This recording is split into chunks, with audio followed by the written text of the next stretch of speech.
Bienvenue sur La nymphe et la sorcière, le podcast où les expertes d'aujourd'hui racontent les héroïnes d'hier. Hello, aujourd'hui je vous propose un épisode spécial direction l'Égypte antique.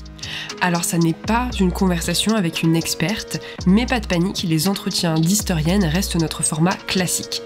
Néanmoins, pour être honnête, je peine à trouver des égyptologues pour me parler de femmes de l'Égypte ancienne. Il y a moins de noms que pour les autres civilisations et j'ai peu de réponses à mes mails. Donc en attendant, je vous propose ce format plus bref, plus problématisé peut-être, où je vous parle de figures qui, moi, m'ont impacté ou fasciné et où je vous explique pourquoi. Je ne suis donc pas là en tant qu'experte, mais plutôt en tant que vulgarisatrice, donc soyez plus indulgents même si je vérifie toutes mes sources. Et puis, l'Égypte ancienne, ça reste la période historique sur laquelle je suis la plus formée, puisque après une licence d'histoire à la Sorbonne, j'ai d'abord fait 1 an d'égyptologie à University College London, UCL à Londres, puis un master de recherche en égyptologie toujours, à l'université d'Oxford, au Royaume-Uni. L'égyptologie, c'était vraiment ma passion. J'ai fait mon mémoire de master sur la nécropole de Thèbes, qui est au même endroit que la vallée des rois, la vallée des reines. Mais en 2020, après mon master, il y a eu le Covid, et si j'hésitais peut-être à faire un doctorat en égyptologie, le Covid est venu tout remettre en question. Est-ce qu'on chercherait pas plutôt un CDI qu'une thèse dans une crise mondiale, et est-ce que l'égyptologie c'est le plus utile sur une planète qui brûle, etc. Bref. Tout ça pour vous dire que ces petites capsules, c'est autant l'occasion pour vous que pour moi de plonger dans l'histoire des femmes de l'Égypte ancienne. Et plutôt que de faire un grand panorama complet comme on peut faire en 1 heure avec une experte, je vais plutôt me concentrer sur un axe qui, moi, me fascine ou m'interpelle. Ce qui n'empêchera pas d'ailleurs de consacrer un entretien plus long avec une chercheuse sur la même figure. Aujourd'hui, je vais vous parler d'Hatchepsout, une reine d'Égypte ou plutôt une pharaon d'Égypte. En fait, elle n'était pas reine au sens épouse de roi, disons pas au sens première dame, elle était vraiment reine ou roi au sens dirigeant politique principal. C'est donc un épisode où on va parler de femmes au pouvoir et de légitimité, ou plutôt de légitimation. Je vais pas vous faire un exposé sur son règne, ses campagnes, les temples qu'elle a fait construire et les expéditions qu'elle a menées, mais vraiment plutôt sur comment Hatshepsut s'est hissée au pouvoir et sur comment elle a fait pour que les gens l'acceptent. C'est ça ce qui me fascine avec elle.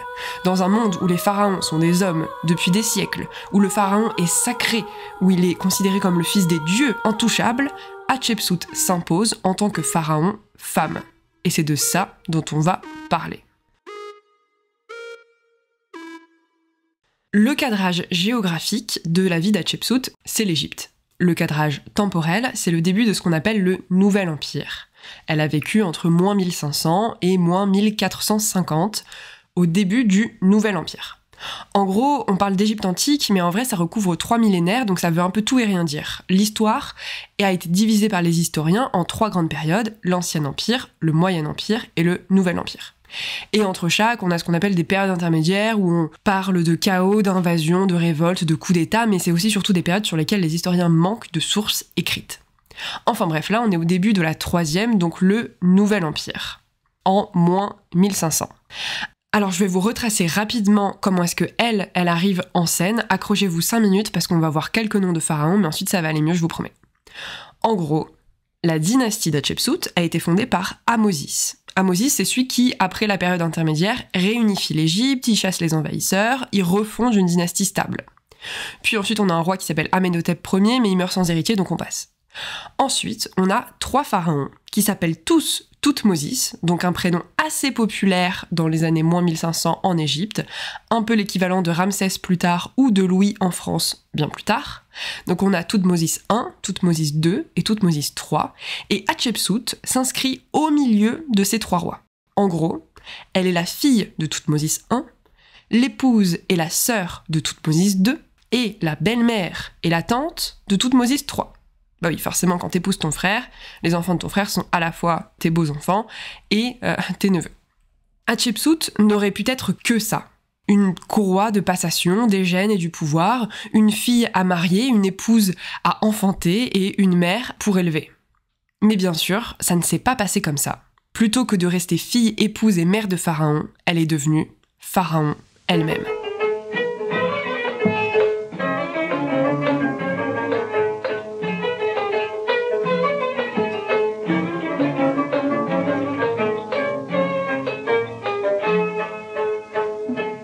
Alors, avant de s'enfoncer plus en détail dans la vie d'Hatchepsout, une petite parenthèse pour vous partager les règles de succession égyptienne, parce que ça va avoir toute son importance.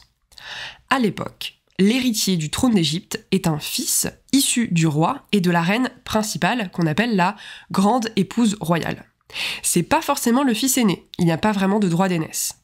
Et, à défaut de fils de la grande épouse royale, on peut considérer le fils d'une reine secondaire, puisque les rois, les pharaons, peuvent avoir plusieurs femmes, une principale et plusieurs secondaires. Néanmoins, si l'héritier est mineur, alors la grande épouse royale joue le rôle de régente, ce qui est un peu, en fait, le rôle que peuvent prendre des épouses de pharaons, qui les distingue un peu des autres femmes. Mais Hatshepsut est allée encore au-delà du simple rôle de régente. Autre chose importante à savoir pour éviter un peu d'être choqué par la morale de l'époque, c'est que le pharaon étant considéré comme le fils d'un dieu, comme ayant un dieu pour père, en fait c'est sa mère qu'on va mettre en avant pour justifier sa généalogie humaine, disons. Donc en fait, le pharaon a un père divin et une mère mortelle. Donc en fait, c'est le sang ou les gènes de la mère qui sont très importants. Ce qui fait que parce que ce sang de la mère du roi est important, les rois ou les futurs rois vont tendre à épouser leur propre sœur, pour en fait renforcer leur légitimité et éviter une sorte d'éparpillement du pouvoir, qu'en fait leur sœur aille donner leur légitimité à d'autres concurrents royaux. Donc les rois épousent leur propre sœur. Première étape, Hatshepsut, fille de pharaon. Alors maintenant, le père d'Hatshepsut, c'est donc Thoutmôsis Ier. Hatshepsut grandit comme une princesse, fille de pharaon, à la cour d'Égypte. Son père meurt sans avoir de fils avec sa grande épouse royale, avec sa première épouse. Néanmoins, il a quand même 2 enfants. Avec sa grande épouse royale, qui s'appelle Armès, il a une fille, Hatshepsut. Et il a aussi un fils, mais avec une épouse secondaire. Et donc ce fils, c'est Thoutmôsis II. Et c'est là que ça devient intéressant, en tout cas à l'heure d'aujourd'hui. Est-ce qu'on préfère le descendant du couple légitime, même si c'est une fille, ou est-ce qu'on préfère tellement un garçon qu'on va prioriser l'enfant d'une épouse secondaire ? Le suspense est à son comble, et évidemment, c'est le garçon qui est choisi. C'est donc Thoutmôsis II, le demi-frère d'Hatshepsut, qui monte sur le trône, et non pas Hatshepsut, évidemment. Deuxième étape, Hatshepsut, épouse et sœur de pharaon. Et c'est là que cette histoire de légitimité par le sang féminin est important. Pour verrouiller la légitimité du nouveau roi, on lui fait épouser sa demi-sœur, Hatshepsut. Là, on a donc le premier step-up d'Hatshepsut qui passe de princesse, fille de roi, à grande épouse royale, épouse du pharaon, épouse de son demi-frère. Alors, à ce titre, Hatshepsut a déjà un rôle proéminent, mais ça montre davantage son rôle dans la légitimité monarchique, la légitimité du roi son frère, plutôt qu'une initiative perso de sa part. En tant que grande épouse royale, Hatshepsut est souvent représentée aux côtés du roi, elle porte le titre d'épouse du dieu, elle porte aussi le titre de grande prêtresse d'Amon, donc Amon c'est le grand dieu dynastique à Karnak. Donc elle a un rôle autonome, elle a probablement des biens et elle reçoit un revenu important. Donc elle a déjà, en tant que grande épouse, une certaine indépendance et un certain pouvoir, même si c'est pas la seule dans l'histoire d'Égypte à avoir occupé ce statut. Et là, rebelote du même scénario qu'avec la génération d'avant, Thoutmôsis II a bien un enfant avec Hatshepsut, son épouse principale, mais c'est une fille, et il a aussi un garçon, mais c'est avec une épouse secondaire. Énorme dilemme, roulement de tambour, mais à ce stade, vous vous en doutez. Encore une fois, c'est le fils qui hérite de la couronne, et donc là, si vous suivez le compte, on en est à Thoutmôsis III. Donc, le fils de Thoutmôsis II, le frère d'Hatshepsut, est donc le neveu d'Hatshepsut. Encore une fois, l'héritière du couple royal a été nextée parce que c'est une fille, et donc on transmet la couronne au garçon issu d'un deuxième mariage. Troisième étape, Hatshepsut, belle-mère et tante de pharaon. Et c'est là que ça commence à devenir intéressant pour Hatshepsut. À ce stade, en résumé, c'est donc une princesse royale qui a été mariée à son demi-frère, avec qui elle a eu une fille qui ne règne pas. Mais une opportunité se présente. En fait, l'époux et le frère d'Hatshepsut, donc Thoutmôsis II, est mort trop tôt. Et donc, en fait, son fils est trop jeune pour régner. Et donc, il faut nommer une régente.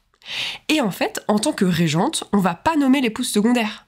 Parce qu'en fait, c'est toujours le même argument. On doit prioriser le sang royal pour pas éparpiller le pouvoir. Donc, on nomme en régente la personne la plus proche de la famille et de la branche royale, c'est donc Hatshepsut, la belle-mère et la tante du jeune pharaon qui est trop jeune pour régner.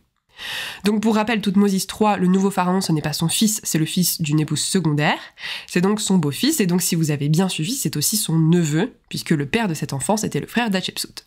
Promis, désolé, c'est fini pour l'arbre généalogique maintenant. En bref, Hatshepsut devient la régente du jeune Thoutmôsis III, son neveu et beau-fils. 4e étape, Hatshepsut, régente. Et c'est là qu'elle va vraiment glow up.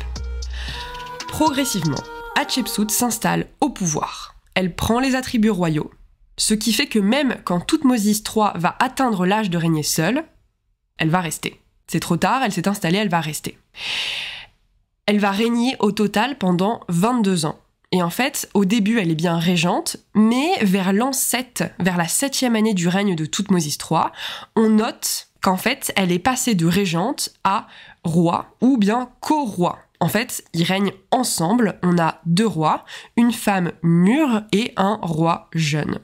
Hatshepsut, à ce stade, n'est plus régente, elle est pharaon. 5e étape, Hatshepsut, pharaon d'Égypte. Et ça, on le voit très bien parce qu'elle prend les regalia, c'est-à-dire les attributs du pharaon. Donc, vous voyez sur les représentations des pharaons, la fausse barbe, la coiffe qu'on appelle le némès avec l'uraeus, donc le serpent au niveau du front, le fléau et le sceptre dans la main. Donc, elle a les attributs du pharaon. Elle prend également la titulature. Alors la titulature, en fait, c'est les noms du pharaon. Chaque pharaon, en fait, 5 noms. Seuls les pharaons y ont droit. Et donc, en fait, la titulature, c'est vraiment un programme politique. C'est-à-dire que le pharaon choisit ses prénoms pour faire des affirmations qui sont d'ailleurs souvent religieuses. Je suis le préféré du roi, je suis le préféré du dieu Ré, je vénère le dieu Amon, etc. Et donc, en fait, Hatshepsut, elle fait comme les vrais rois avant elle. Elle prend une titulature. Et ça, c'est nouveau. Auparavant, jamais les reines n'ont eu de titulature avec ces 5 noms pharaoniques. Donc elle prend vraiment, visuellement et textuellement, tous les attributs d'un pharaon, et pas juste d'une régente. Et en fait, c'est toute cette période qui est hyper fascinante d'un point de vue du genre et de la représentation du genre. Parce qu'en fait, c'est inédit une femme au pouvoir en tant que pharaon et pas en tant que régente. Et du coup, il va y avoir plein d'innovations, d'ajustements des règles, de zones de flou, de gris, tant dans le pouvoir que dans la représentation du pouvoir. Et par exemple, le genre devient flou. Évidemment, Hatshepsut, c'est une pharaon femme, mais on n'a pas forcément de mots pour ça. Est-ce qu'elle doit féminiser son apparence? Ou à l'inverse, est-ce qu'elle doit se faire représenter en homme? Est-ce qu'elle doit féminiser les titres royaux? Ou à l'inverse, est-ce qu'elle doit s'approprier les titres masculins qui ont toujours été l'apanage des rois? En fait, en moins 1500, Hatshepsut s'est un peu posé la même question que les femmes ambassadeurs ou ambassadrices dans les années 60. Puisqu'avant, ambassadrice, ça voulait dire femme d'ambassadeur, alors quand t'es une femme et que t'es vraiment ambassadeur, est-ce qu'on t'appelle ambassadrice ou est-ce qu'on t'appelle ambassadeur? Enfin bref.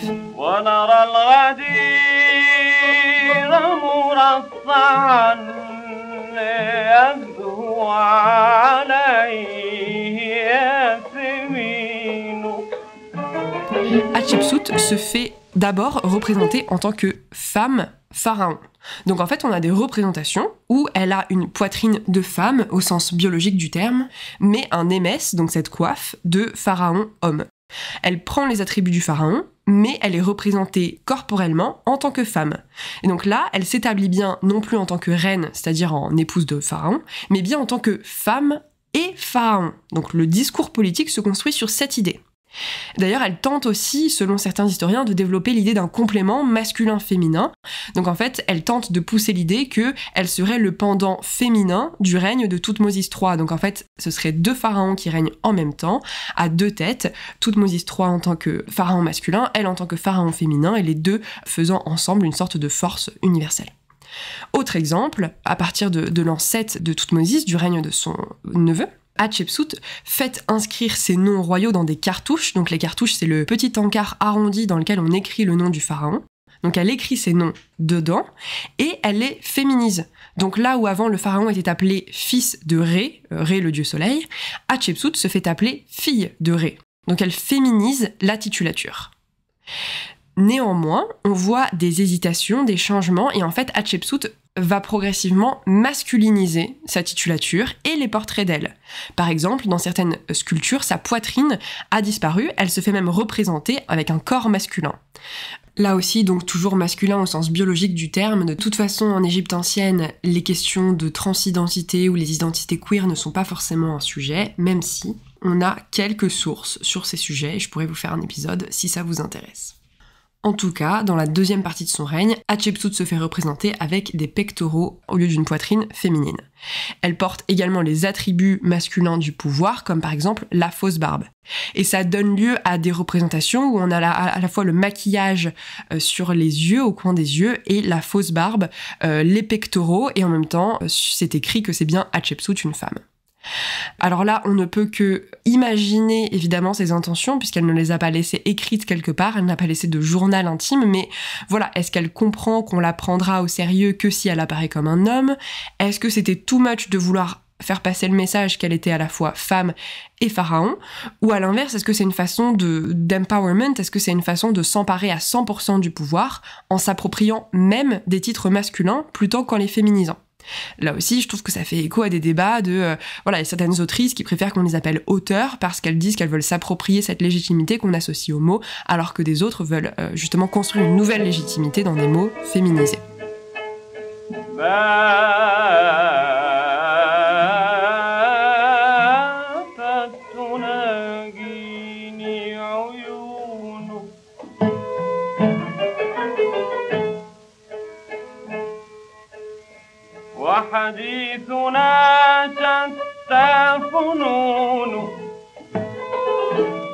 En tout cas, représentée comme une femme ou comme un homme, Hatshepsut mène le pouvoir en Égypte. En tout cas, c'est l'impression qu'elle construit dans les textes et dans les représentations. Quand elle est représentée aux côtés de Thoutmôsis III, donc le second pharaon, elle mène l'action, elle est souvent d'ailleurs représentée devant lui.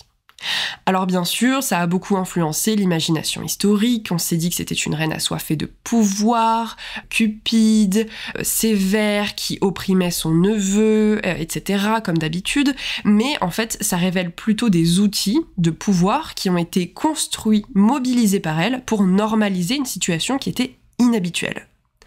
On peut avoir des explications plus mesurées de ce co-règne, de cette co-régence, puisqu'elle permet quand même aussi de renforcer le pouvoir royal dans le cadre quand même du début d'une nouvelle dynastie, après une période un peu de contestation et de chaos. Et donc pour ça, Hatshepsut vraiment construit un discours monarchique inédit qui nécessite d'élaborer des nouveaux instruments idéologiques. Alors la question qu'on se pose tous, c'est est-ce que c'est un coup d'État? Est-ce qu'elle a volé le pouvoir à son neveu? Alors, a priori, les historiens disent bien que non. Déjà parce qu'on a d'autres exemples dans le passé de rôles joués par des femmes et par des reines. Ce n'est pas la seule, même si c'est celle qui est probablement allée le plus loin.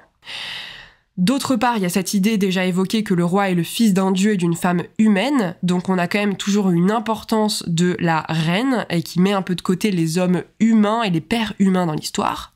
Et enfin, le plus important, Hatshepsut reconnaît toujours Thoutmôsis III comme roi. Elle ne le destitue pas pour prendre sa place, elle ne le supprime pas, mais elle s'élève, elle, pour venir à ses côtés. Ils partagent vraiment le pouvoir, sauf qu'elle est plus âgée, plus expérimentée, donc voilà, il y a forcément des rapports de force inégaux. Néanmoins, on peut s'en douter, une femme pharaon aux côtés d'un petit pharaon, ça plaît pas forcément. Donc elle doit se légitimer, elle doit construire sa légitimité. Et donc à l'époque, comment est-ce qu'on se légitime? Par la divinité, bien sûr, et donc c'est ça qui est fascinant. Hatshepsut va développer tout un programme idéologique en développant des outils idéologiques, des concepts religieux, en reprenant des thèmes existants mais en les modernisant. En fait, l'idée de dire, c'est que je suis légitime d'être pharaon, même si je suis une femme, parce que je suis la fille du dieu, parce que les dieux ont annoncé mon arrivée au pouvoir, parce qu'ils l'ont souhaité, et parce que mon père, le pharaon, me voulait comme héritière.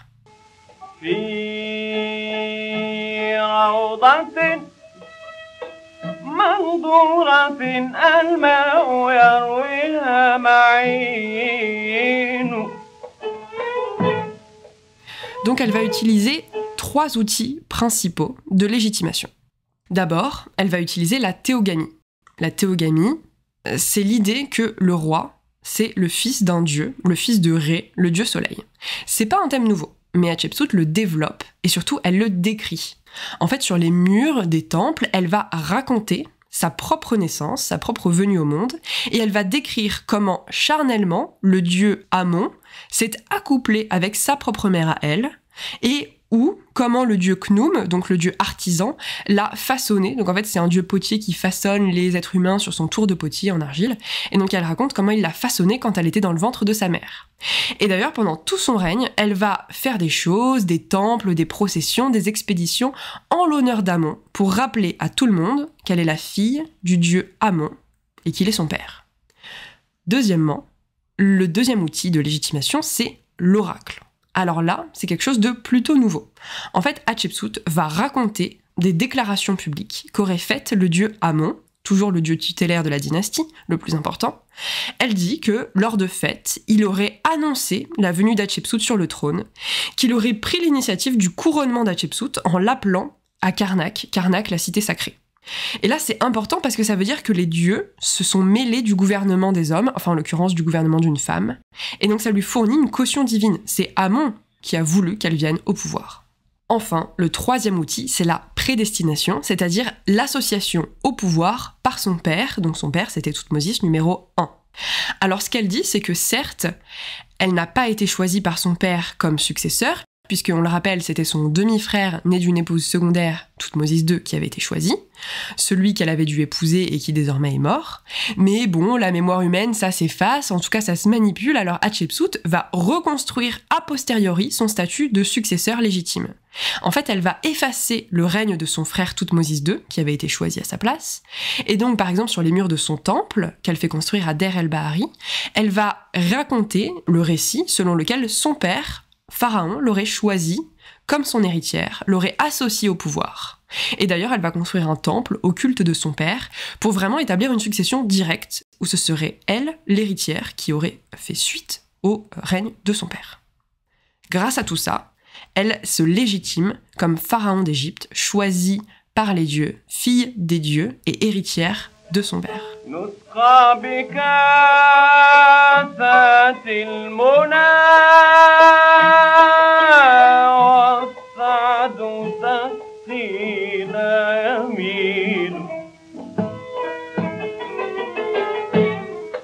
Alors ainsi, Hatshepsut va régner pendant 22 ans. 22 ans, sachant qu'elle a commencé son règne alors qu'elle était déjà mère, donc en fait elle va régner pendant même la seconde partie de sa vie. C'est une femme avec de l'expérience qui se distingue vraiment des autres femmes qu'on a pu avoir dans l'Égypte ancienne.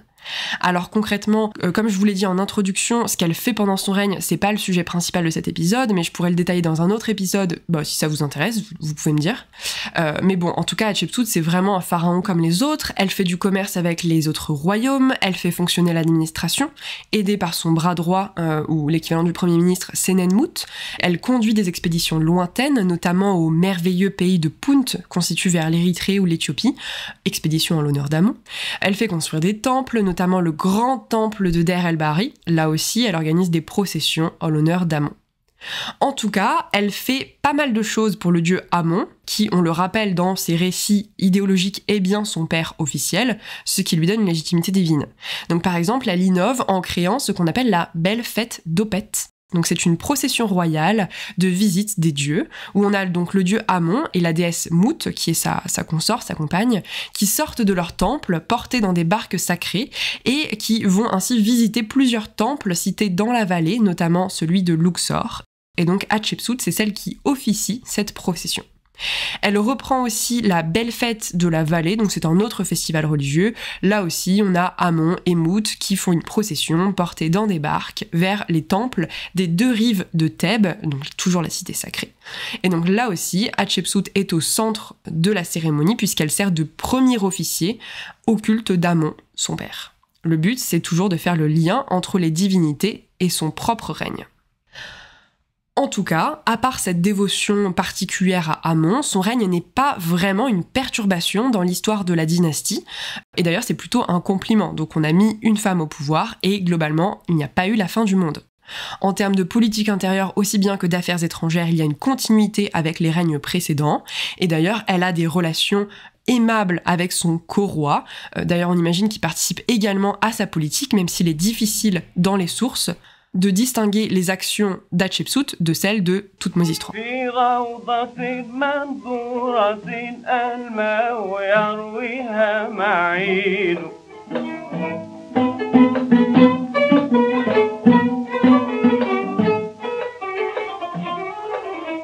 En tout cas, on ne sait pas vraiment quand, mais il y a quand même un moment où son beau-fils et neveu finit par prendre le pouvoir de façon personnelle et Hatshepsut progressivement s'efface.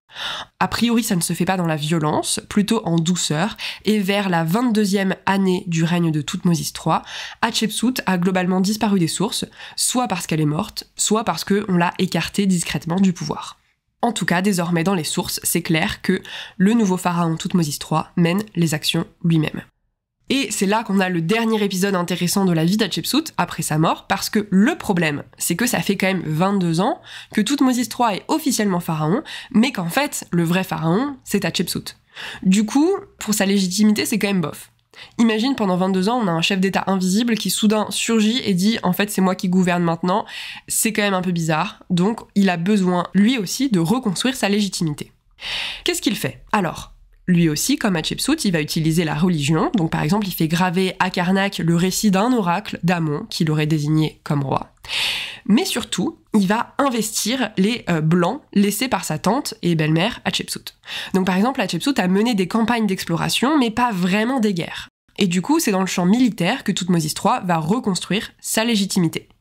Il va vraiment se montrer comme un roi militaire, donc il fait illustrer des scènes qui célèbrent ses batailles, qui le montrent en train de massacrer ses ennemis, et donc vraiment à partir de l'an 22 de son règne, il montre ses campagnes en Syrie-Palestine, il fait inscrire le récit de ses conquêtes sur les murs des temples de Karnak, et il se présente vraiment comme un roi conquérant.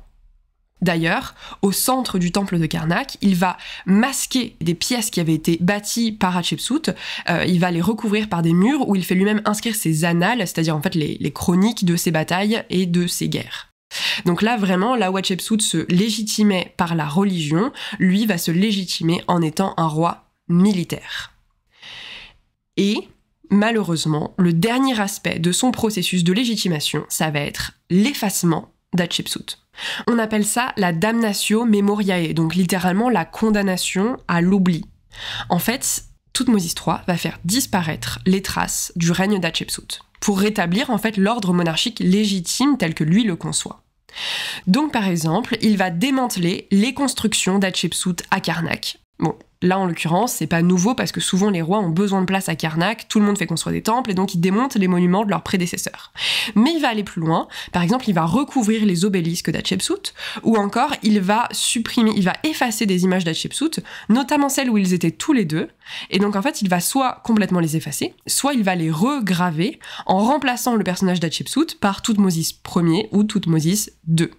Là encore, c'est l'idée d'établir une lignée de rois et donc de s'inscrire dans l'héritage direct des deux autres Thoutmôsis en effaçant la période où Hatshepsut s'est inscrite entre les deux.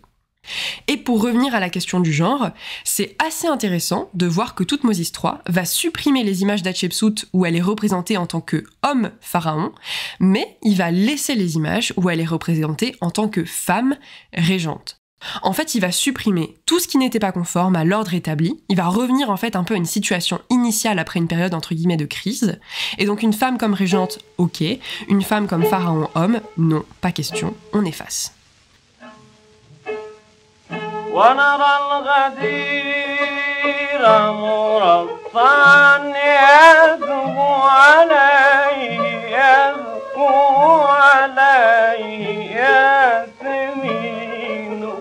Bon, c'est tout pour Hatshepsut, sa légitimité, son arrivée au pouvoir et puis finalement son effacement. J'espère que j'ai été claire et que ça vous a intéressé. N'hésitez pas à me dire si vous avez des retours sur ce format plus court, plus problématisé sur cet épisode, à me le dire sur Instagram et si vous avez aimé, à me laisser des étoiles et des commentaires. Le prochain épisode sera donc bien à nouveau une conversation classique d'1 heure avec une historienne et je vous partage le sujet très vite. À très bientôt. Vous venez d'écouter un épisode de La Nymphe et la Sorcière, le podcast où les expertes d'aujourd'hui racontent les héroïnes d'hier. Je m'appelle Servane Ardouin-Delorme et vous pouvez me retrouver à la réalisation, à l'écriture et au montage de cet épisode. La musique que vous entendez au générique a été créée par Mathilde Desanges, les recherches documentaires ont été effectuées par Laetitia Port-Louis et les illustrations réalisées par Morwena Descotes, alias le Palais des Courants d'Air sur YouTube. Une sacrée team de dames dans le podcast comme dans la vraie vie que je remercie. Si cet épisode vous a plu, n'hésitez pas à vous abonner au podcast sur la plateforme où vous nous écoutez, à nous mettre des petits pouces, des likes, voire des commentaires que nous lisons toujours avec bonheur. Enfin, vous pouvez suivre l'actualité du podcast sur Instagram ou sur YouTube @la nymphe et la sorcière. Merci pour votre écoute et à très bientôt.